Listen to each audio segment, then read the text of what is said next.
السلام عليكم ورحمة الله. مرحبا الجميع.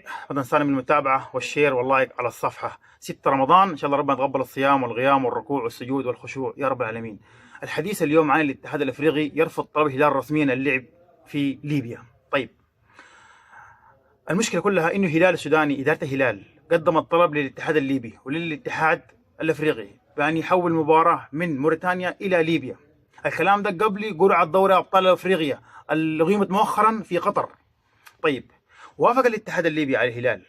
اليوم جاء الرفض من الاتحاد الافريقي بان الهلال محروم او مرفوض يلعب في ليبيا. طيب، ما هي الاسباب للاتحاد الافريقي؟ عاوزين نعرف الاسباب دي شنو؟ لسببين: انه توجد مشكله في ملعب طرابلس، في ملعب بنغازي، اللي هي مشكله وين؟ في النقل التلفزيوني. المشكله الثانيه انه لا توجد غرف فار في ملعب بنغازي الدولي. طيب، انا بس محتار، او فهموني يا ناس، انه الصغور الجديان المنتخب السوداني لعب جميع مباريات تصفية كأس العالم في ملعب بنغازي. منتخب السوداني لعب جميع مباريات افريقيا كان المقامة في المغرب في ملعب بنغازي، نفس الملعب.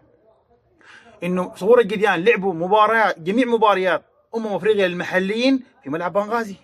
طيب، انت مكان ترسل تقول او تخاطب الاتحاد السوداني تقول انه الملعب ده غير مجاز للمنتخب، وعندنا مباراه مع السنغال بعد 15 يوم، كان تقول غير المنتخب ده، غير الاستاد ده غير مجاز من الاتحاد الافريقي. طيب، المشكله الثانيه انه ملعب شيخ ابيديا في نواكشوط في موريتانيا اسوأ ملعب في افريقيا. اسوأ ملعب في افريقيا. التصوير التلفزيوني في موريتانيا سيء جدا. لما تجيب الاعاده في التسلل غير موجوده. لما تجيب الاعاده في المخالفات غير موجوده او سيئه جدا.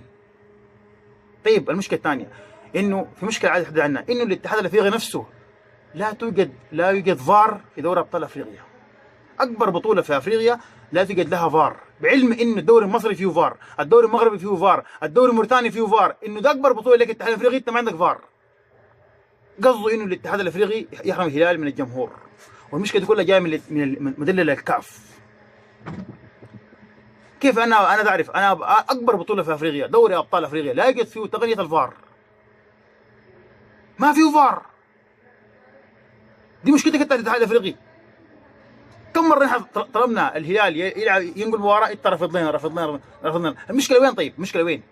ملعب طرابلس افضل من ملعب موريتانيا ومجاز من الاتحاد الافريقي. اليوم جاء قرار قال محرومين منه. عشان شنو يعني؟ عشان شنو؟ عشان فيه اصلاحات في التلفزه، عشان فيه شنو؟ ما فيه غرف فار. وانت اصلا ما عندك فار، كيف انا اوفر غرف فار؟ طيب، علمونا فهمونا بس. مماطله واضحه جدا من الاتحاد الافريقي انه يقصدوا فيها يخرج الهلال، انه الهلال ملعب بدون جمهوره، لكن الهلال قادر على الكلام ده. في النهايه ما تنسونا من الشير متابعه واللايك. شكرا لكم، يعطيكم العافيه. ما قصرتوا، بس والعافيه.